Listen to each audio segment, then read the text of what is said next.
Bienvenue sur le plateau des 24 heures chrono de l'International. Nous sommes toujours au sein des studios de TV5 Monde et nous partons à Varsovie.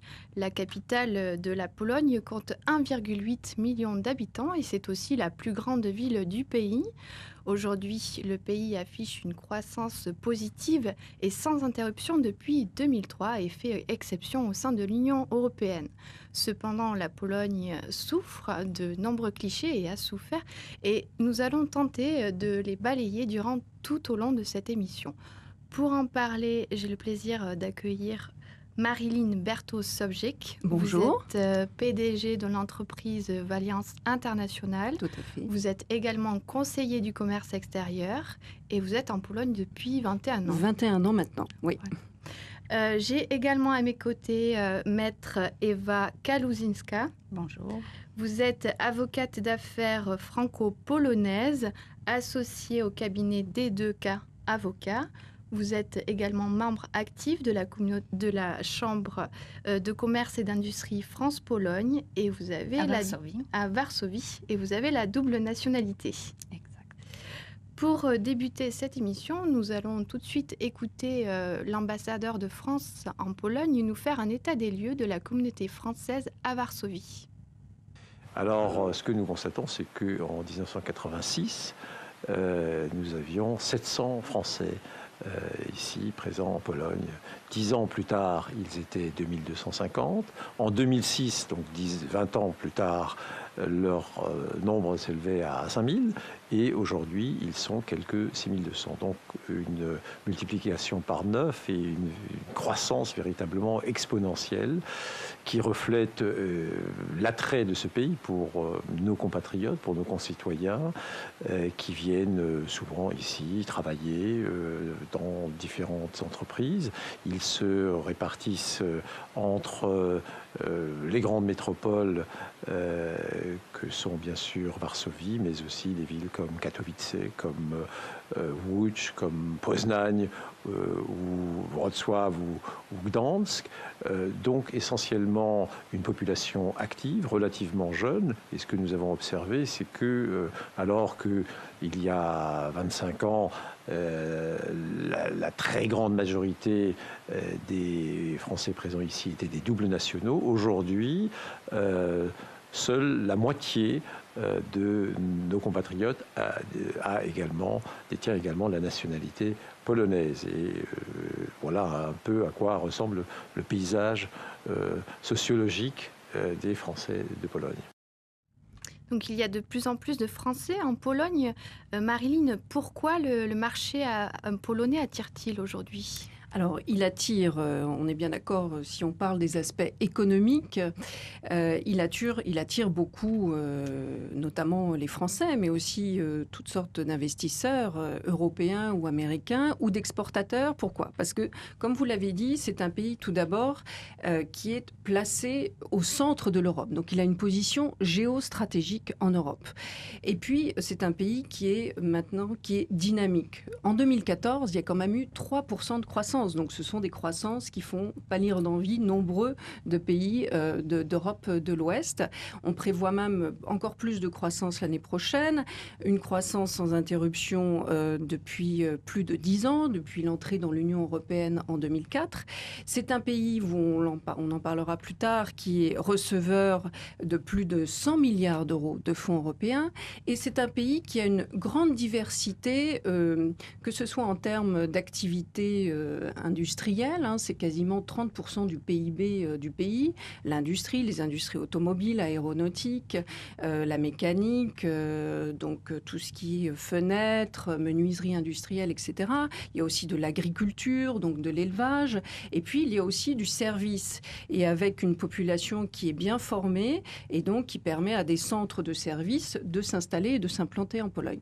Donc voilà, pour tous ces, à partir de cela, c'est vrai que c'est un pays qui est dynamique et qui est très intéressant pour investisseurs, exportateurs, mais aussi des gens qui voudraient éventuellement sous-traiter sur ce pays.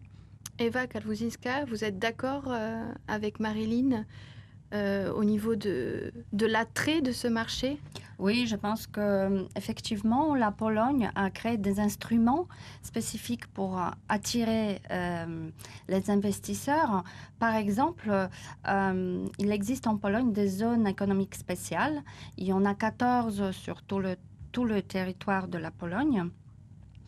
Les investisseurs bénéficient dans ces zones des avantages fiscaux, notamment des sortes de zones franches, c'est ça? Des zones franches qui sont spécialement préparées pour accueillir les investissements en termes d'infrastructures, comme des locaux, des bâtiments, mais également des avantages fiscaux, par exemple des exonérations d'impôts sur les sociétés, de la taxe foncière, des exonérations des charges sociales, mais également, ce qui est très important, des aides directes des collectivités locales qui peuvent être différentes selon la zone géographique de Pologne.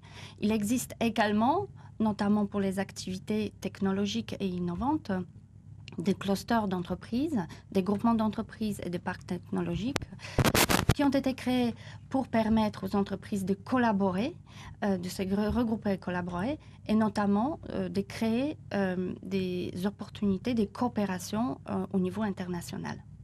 Très bien, donc tout ça, ça attire les investisseurs étrangers. Alors la Pologne a aussi un autre atout, c'est sa main-d'œuvre, et on va écouter Monika Constant nous en parler. Le marché polonais offre une main-d'œuvre qualifiée, très disponible, très flexible, ce qui est beaucoup apprécié par des investisseurs français déjà présents en Pologne. On vient de réaliser une enquête sur les avantages justement que voient donc, les investisseurs français présents déjà en Pologne. Et ils y citent notamment donc, en premier lieu à la fois donc, cette stabilité économique et politique du marché et la disponibilité de la main-d'œuvre qualifiée, peu chère, qui est très importante du point de vue d'un investisseur étranger. Marilyn, est-ce que vous êtes d'accord avec ce qui vient d'être dit ? Oui, tout à fait. Ce qu'il faut retenir, je crois, c'est une main-d'œuvre qualifiée et flexible. C'est vrai, quand moi je vis là-bas depuis 21 ans, je m'en aperçois. Il y a un bon niveau, je dirais, éducatif, surtout le système à l'école primaire, donne vraiment de très bonnes bases. En Europe centrale, en général, hein, c'est tout à fait le cas. Et puis, d'ailleurs, quand on regarde les tests qui sont faits comparatifs dans le monde, ce qu'on appelle les tests PISA, la Pologne, l'année dernière, a eu vraiment encore de très bons résultats, je crois dans les 10 premiers ou 15 premiers dans le monde, que ce soit en test de lecture ou mathématiques. Donc, ce qui montre ce niveau élevé. Et puis, c'est une population effectivement flexible. Les Polonais s'adaptent bien, vite.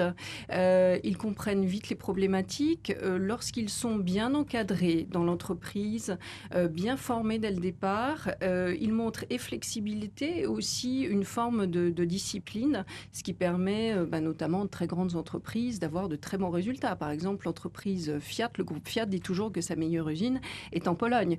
Donc, effectivement, avec une bonne productivité, on a de très bons ingénieurs en Pologne, en Europe centrale en général, donc des bons techniciens. C'est peut-être plus difficile de trouver des bons commerciaux, par exemple. L'esprit d'initiative est peut-être un petit peu moins renforcé sur ce pays, mais tout ce qui est effectivement au bon niveau de qualification. Et ça, c'est très important parce que ça veut dire que c'est un pays qui va continuer à se développer. Et c'est vrai que plus les qualifications sont hautes et plus le terreau, la base est bonne, et plus effectivement le pays a toutes les chances de s'en sortir 25 ans après le communisme.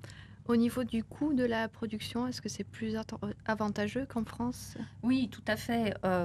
Donc, juste pour rajouter de ce qui a été dit, il y a 2 millions d'étudiants en Pologne et 20 millions de personnes parlent une langue étrangère. Donc, je pense que c'est une base quand même qui est très importante pour accueillir des investisseurs étrangers. En ce qui concerne les coûts, En Pologne, il existe le SMIC, donc un salaire minimal, mais qui est comparativement à la France beaucoup moins élevé.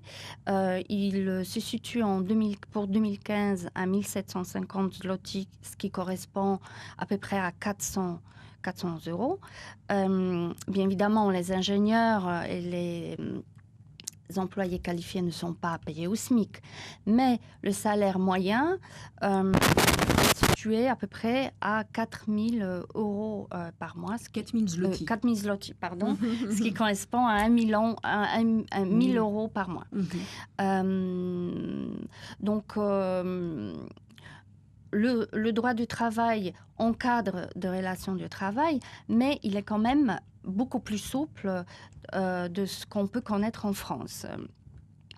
La fiscalité aussi est un autre atout peut-être. Voilà, la fiscalité, juste pour donner l'exemple de flexibilité du droit du travail, par exemple, le contrat à durée déterminée, il est beaucoup plus facilement utilisable qu'en France. Il est plus facile de mettre fin à ce contrat. Moi, les clients sont toujours étonnés quand je leur dis, donc on va signer un CDD, on peut signer un CDD 2 ans, 3 ans, 4 ans, etc. Et on peut le résilier effectivement à tout moment, souvent avec des délais de préavis de 2 semaines ou 1 mois maximum, et à tout moment, donc, et sans justifier, sans motiver en fait la résiliation. Donc c'est vrai que ça, c'est un exemple concret de flexibilité du droit.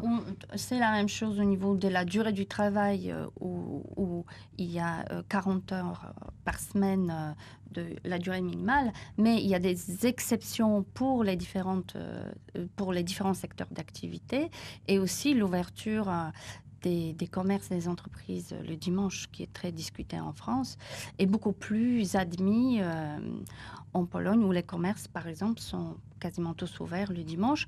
Pour revenir sur la fiscalité, donc le taux nominal d'impôt sur les bénéfices en Pologne est de 19%, donc par rapport à la France où c'est plutôt 33%, c'est beaucoup moins élevé. Mais les règles fiscales ne sont pas tout à fait les mêmes qu'en France. Donc si on voudrait comparer le taux réel par rapport à la France, on pourrait dire entre 22-23%, ce qui est quand même beaucoup moins élevé qu'en France. Alors, on va tout de suite enchaîner sur les niches à exploiter en Pologne et on va écouter Nadia Boisside nous en parler.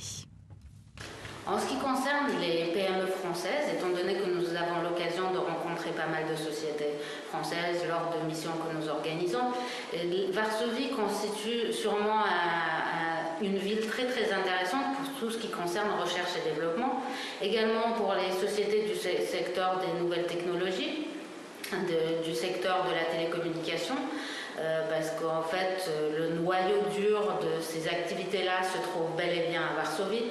Une société bien sûr doit être préparée en amont pour venir à Varsovie, mais vu la taille de cette ville de 2 millions d'habitants, si on réussit son implantation à Varsovie, on a de fortes chances de réussir dans d'autres villes de Pologne. Alors Eva, il y a quelque chose dont il faut parler, ce sont les fonds européens. Tout à fait.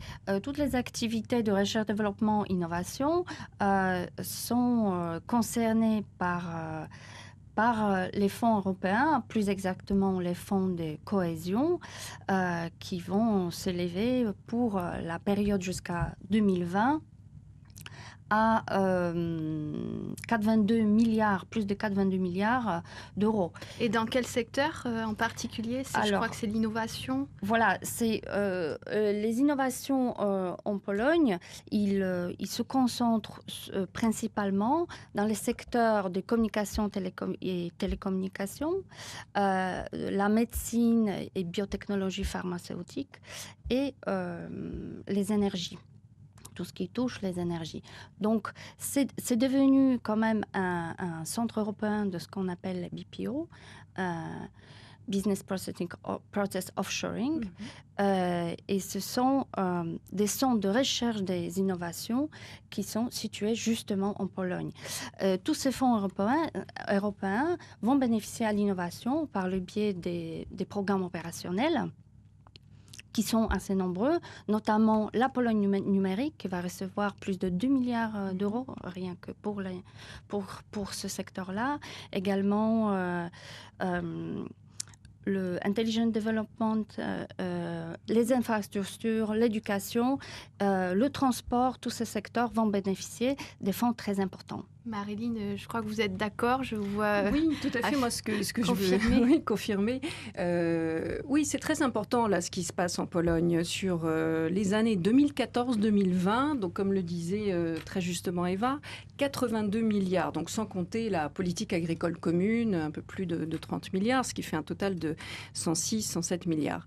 Donc, sur ces 82 milliards, il y a 27 milliards uniquement dans les infrastructures et tout ce qui est environnement.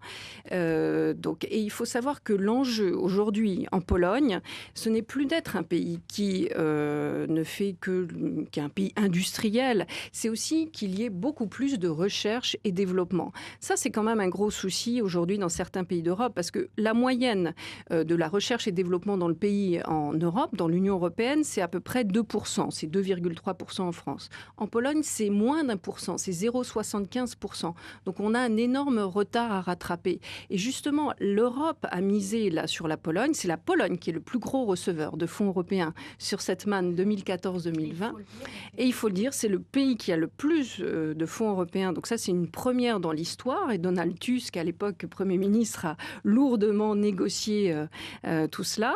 Effectivement, il faut lui rendre cela. Et donc, l'enjeu maintenant, c'est qu'il y ait, je dirais, une avancée technologique, qu'il y ait une avancée de l'innovation en Pologne. Parce qu'il ne faut pas se contenter d'être seulement un pays qui est un peu, peut-être un pays low cost ou peut-être l'usine de certains pays d'Europe de l'Ouest. Il faut absolument que ce soit un pays qui ait le niveau en termes d'innovation, recherche et développement avec les universités, etc. Ça, c'est vraiment tout l'enjeu des prochaines années à prendre par la Pologne. Merci Marilyn Berthaud-Sobczek d'être venue sur le plateau pour nous parler du marché polonais. On fait une pause et on se retrouve juste après pour parler de la création d'entreprises en Pologne. En janvier 2016, les 24 heures chrono de l'International fêteront leurs 10 ans d'existence. Profitons de cet anniversaire pour dire un grand merci à TV5 Monde, à tous les partenaires qui nous soutiennent, à tous ces Français du monde entier qui chaque année sont des nôtres. En quelques chiffres, ce sont près de 200 villes traitées durant toutes ces années. Plus de 4000 Français de l'étranger, qu'ils soient entrepreneurs ou expatriés, hommes ou femmes qui ont participé à ces émissions. Et enfin, au total, plus de 15 millions de visionnages durant ces 10 ans. Que la fête de l'International continue et rendez-vous les 19 et 20 janvier 2016 sur mondissimo.com.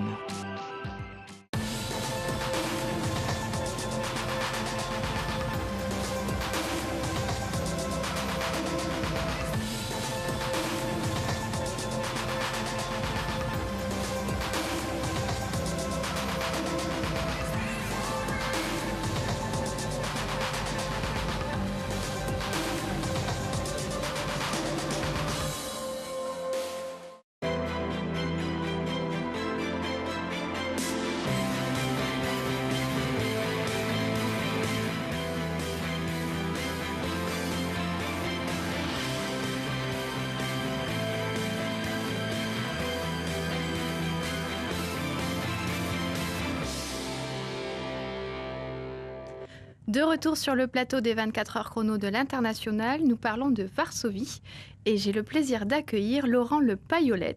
Bonjour. Vous êtes gérant associé du cabinet d'expertise comptable Exco A2A. C'est ça. Vous êtes également président du club VIE en Pologne. Exactement. Le club VIE, c'est un club qui vient de Bifrance.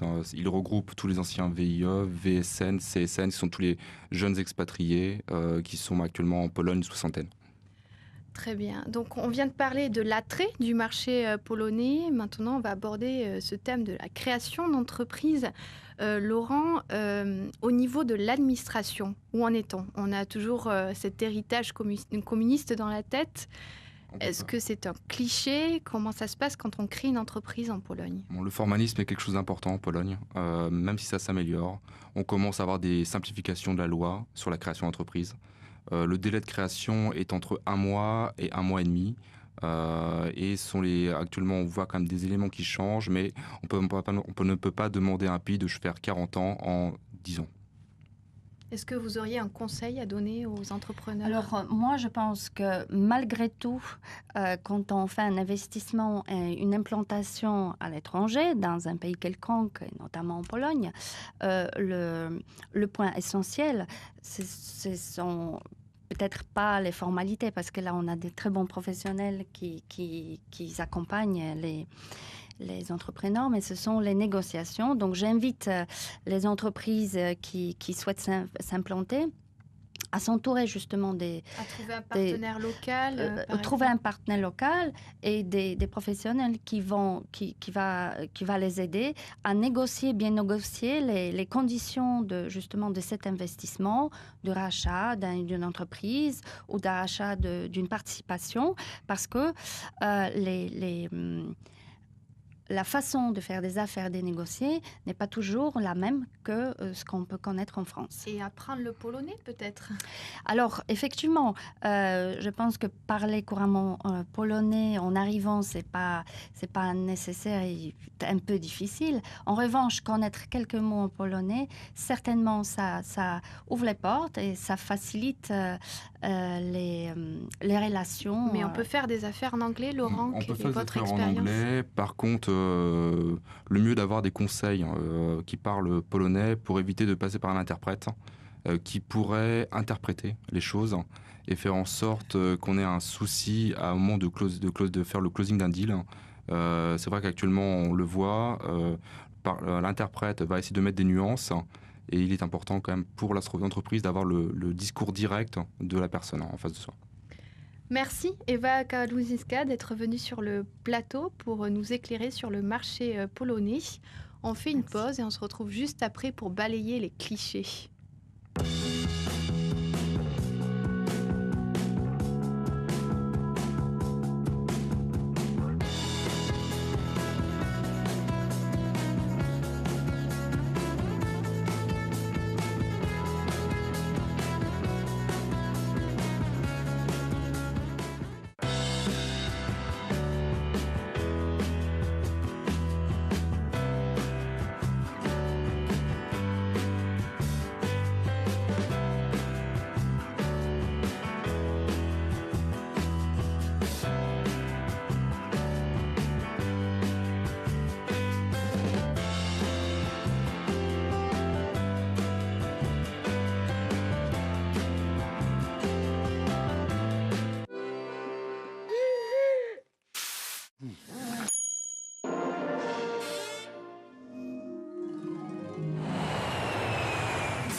La CFE, votre sécurité sociale jusqu'au bout du monde. De retour sur le plateau des 24 heures chrono de l'International, nous parlons de Varsovie et on va tout de suite aborder les différences interculturelles. J'ai le plaisir d'accueillir sur ce plateau Guillaume Devoux. Vous êtes directeur général de B2Books, vous êtes également conseiller du commerce extérieur et vous étiez jusqu'en 2007 directeur général du groupe Hachette. Tout à fait, en Pologne. Vous êtes l'un des pionniers, vous étiez en Pologne. Oui, ça fait 23, je suis arrivé en 91 en Pologne. Donc je pense que j'ai balayé tous les clichés possibles qu'on pouvait connaître. Alors justement, au niveau des différences interculturelles, quelles sont-elles? Je pense qu'une chose qu'on maîtrise pas très bien ici de France, c'est que la Pologne, qui est un pays à la fois très proche, on est à 2 heures de vol seulement entre Paris et Varsovie, est en même temps un pays avec une profonde culture européenne et en même temps un pays très proche des États-Unis. Il y a beaucoup de Polonais qui sont partis aux États-Unis. Chicago, je crois, est la 2e plus grande ville polonaise du monde. Et donc les Polonais ont gardé quelque chose et ça leur a permis certainement d'appréhender le libéralisme de façon remarquable. Au début des années 90, moi c'est ce que j'ai vu, ça a étonné tout le monde. Ce qui fait que d'ailleurs depuis que je connais connais la Pologne, c'est un pays qui n'a jamais connu de récession. C'est absolument exceptionnel. Ça a été confirmé par les intervenants avant moi. Et effectivement, je pense qu'il y a ce mélange qui est très très intéressant entre le libéralisme et quelque chose de plus profondément européen. Et en même temps, pour les Français, d'un pays qui aime profondément la France, que les Français peut-être ne savent pas toujours très bien. Donc on fait des affaires plutôt à l'anglo-saxonne. C'est peut-être un peu plus compliqué parce que j'ai fait plus d'affaires en Pologne que dans les pays anglo-saxons, donc je ne pourrais pas très bien en parler, mais on peut faire des affaires à l'européenne, mais en faisant comprendre aux Polonais en même temps qu'on les aime, qu'on les comprend, qu'on parle un petit peu leur langue. On en a parlé un petit peu avant. Je crois qu'effectivement, c'est très important. Laurent, au niveau du rythme de travail ? C'est des semaines de 40 heures. Il y a une chose qui est assez particulière sur les Polonais, la pause midi n'existe pas. C'est le rythme slave en fait. C'est un petit déjeuner à 11 heures et une sortie assez rapide vers 4 heures du travail qu'on est en bureau. Sur la partie caractéristique polonaise, on pense que les Polonais sont froids. Moi, je retiens surtout l'hospitalité qui est dans la culture polonaise. Hein. Et puis le côté vraiment accueillant quand je suis arrivé sur la Pologne. Ce que je pourrais rajouter, c'est le côté, je suis tout à fait d'accord avec ce que Laurent vient de dire, le côté très entrepreneur des Polonais. Ils ont vraiment découvert la liberté et le libéralisme en même temps au début des années 90. Ça a été une explosion extrêmement dynamique. Il y a eu plus d'1 million d'entreprises qui ont été créées rien qu'en 1990-91. Et le rôle aussi très important des femmes jouées dans l'économie polonaise, c'est quelque chose aussi qu'on ne comprend pas toujours très bien, qu'on ne sait pas toujours très bien. Le Figaro Madame, au mois de décembre de cette année, de l'année 2014, publiait une enquête selon laquelle c'était les femmes en Pologne qui étaient les plus entreprenantes de toute l'Europe. Les femmes en Pologne, et je pense que c'est tout à fait justifié. Je pense que c'est des choses qu'on peut constater quand on est en Pologne. Une société donc avec un sens du travail, une énergie assez extraordinaire qu'on avait retrouvée à d'autres moments de l'histoire, par exemple entre les deux guerres. Ça avait été assez remarquable. Et là, les Polonais à nouveau nous étonnent et étonnent tout le monde. Entrepreneurs, mais au niveau commercial, il y a des progrès et de la créativité. Ils ont de la créativité, ils sont entrepreneurs, mais ce ne sont pas, à proprement dire, des très bons commerciaux. Je pense aussi du fait, c'est de l'école. Hein. Ils ne sont pas des écoles comme nous, des BTS de commerciaux à force vente. On aura l'occasion d'en parler dans une deuxième partie. On va faire une pause et on se retrouve juste après pour parler de l'ambiance à Varsovie.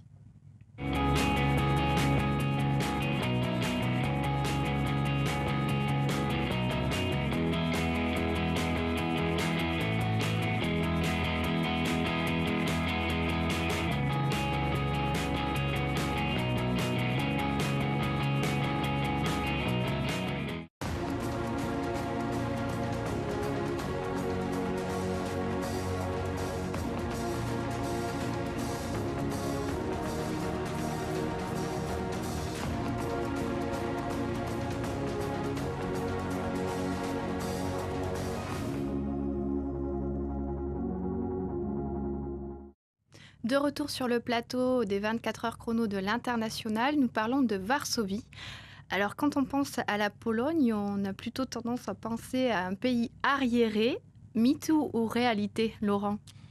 Je vois surtout un pays en deux phases, hein, c'est-à-dire une phase sur les villes comme Cracovie, Varsovie, Poznań, Wrocław, Gdańsk qui est en très fort développement, et une campagne un peu oubliée avec une rupture dans le pays, entre plutôt jeunesse, les personnes plus âgées et les personnes qui ont compris comment fonctionnait le libéralisme et les personnes qui n'ont pas compris et qui ont subi le libéralisme. Guillaume Deveau, vous êtes d'accord ? Oui. Il y a eu un démarrage un petit peu plus lent au niveau du lifestyle, de la vie dans les villes. Effectivement, je pense que c'est une chose qu'on observait avant l'émission. Les Polonais se sont mis un petit peu plus tard à vivre dans les centres-villes, mais là je pense que ça commence vraiment. Il y a de plus en plus de restaurants, de boîtes de nuit, de centres-villes qui sont vivants, qui sont éclairés la nuit. Varsovie, c'est des buildings. Alors Varsovie, c'est ça qui est un miracle polonais, c'est que c'est aussi une chose qu'on ne mesure pas très bien quand on est ici. C'est presque une ville américaine. Je parlais de Chicago tout à l'heure. Il y a des gratte-ciels partout. C'est une ville très moderne, très agréable, qui n'a rien à voir avec la ville très grise que j'ai connue il y a une vingtaine d'années. Chicago est un bon exemple parce que Chicago, c'est la deuxième ville polonaise. Très bien. Alors, au niveau de la vie nocturne, est-ce qu'il y a des bars? Je crois qu'il y a beaucoup de petites entités, beaucoup de petits bars. C'est très Berlin. C'est très Berlin dans la mentalité. C'est-à-dire qu'on peut très bien avoir des clubs très grunge à des endroits très chics. Beaucoup de clubs, beaucoup de restaurants, de plus en plus de restaurants. Je me souviens, il y a 5 ans, quand je suis arrivé, même 7 ans en Pologne, il y avait très peu de très bons endroits pour manger. Cette année, on voit depuis quelques années une amélioration sur un point de vue restauration. Il y a la première étoile au Michelin qui est arrivée en Pologne l'année dernière, si je me souviens bien. Et les Polonais commencent à sortir, commencent à aller manger dehors. Et c'est vraiment pour eux une révolution. Très bien. Et au niveau des clichés à balayer, donc le polonais, la vodka... Alors, c'était peut-être resté un petit peu vrai, mais là, je pense qu'ils ont découvert tous les autres modes de vie, les cuisines, les alcools.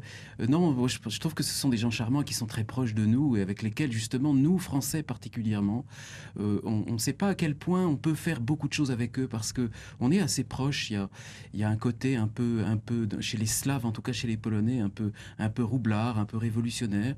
On se ressemble et je pense qu'on est deux pays qui ne se sont jamais fait la guerre sur le plan historique. C'est très rare pour les Polonais comme pour les Français. C'est des choses qui restent. Donc je pense que ça a aussi un capital sur le plan humain et sur le plan économique.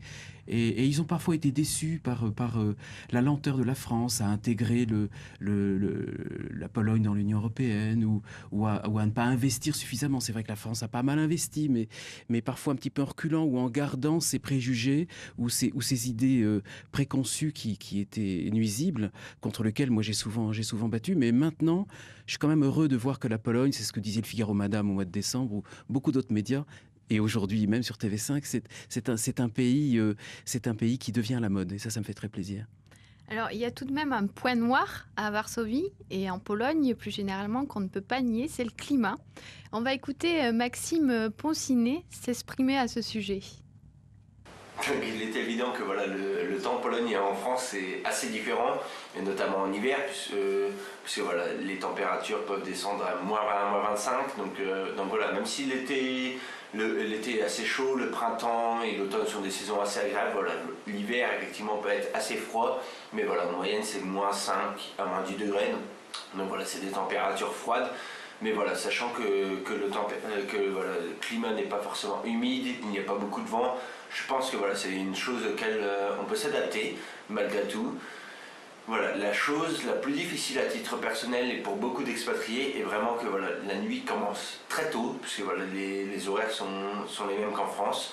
Mais il y a environ 2 heures de décalage, ce qui fait qu'en hiver, la nuit peut commencer à 15h30, 16h, 16h30. Donc c'est des journées très courtes et c'est une chose vraiment difficile à vivre à titre personnel et je pense pour beaucoup de monde.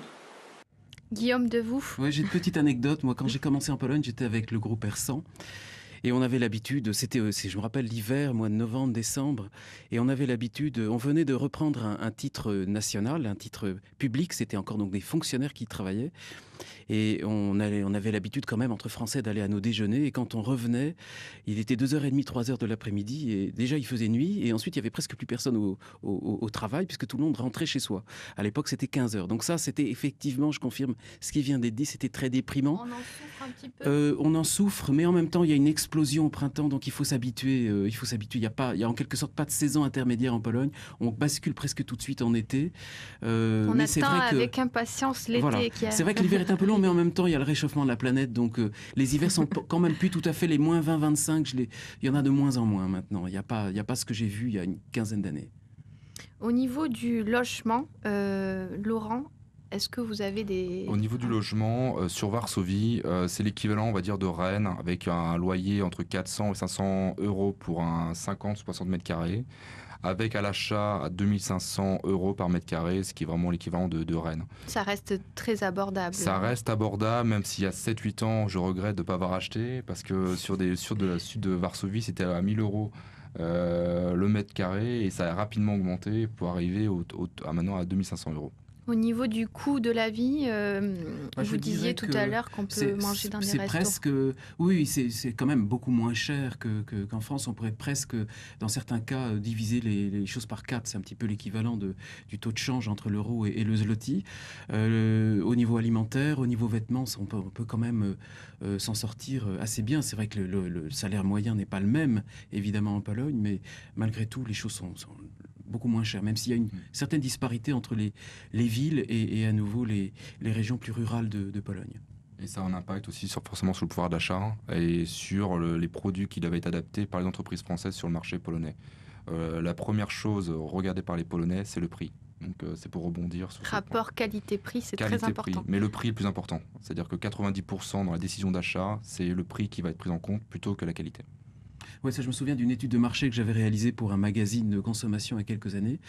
Et il ressortait que le premier critère le plus important pour les Polonais, c'était le prix, à 90%, comme le dit Laurent. Le deuxième critère le plus important, c'était toujours le prix.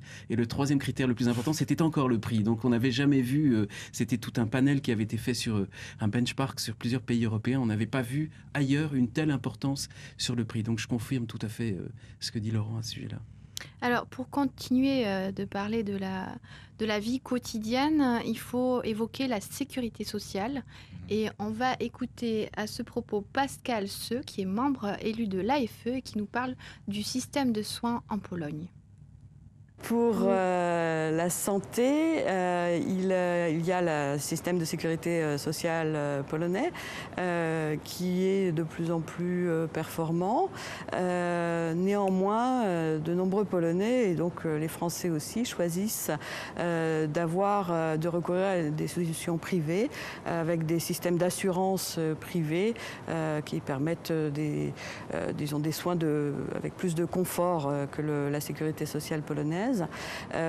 Et puis la CFE, bien sûr, qui permet aux Français expatriés d'avoir accès à des soins de qualité et d'être remboursés assez facilement. Qu'en est-il du système de soins? Est-ce qu'il est à améliorer, Laurent? Pour la population polonaise, actuellement, il y a quand même, ça s'améliore, mais il y a encore un gros fossé par rapport à l'Europe de l'Ouest, notamment France, Allemagne. Les Polonais, on peut attendre pendant des heures et des heures en public pour avoir une consultation. On peut demander à son entreprise, donc ça c'est la grosse demande des salariés sur la Pologne, c'est d'avoir une carte d'abonnement à une clinique privée. Donc actuellement c'est un marché qui est assez privé.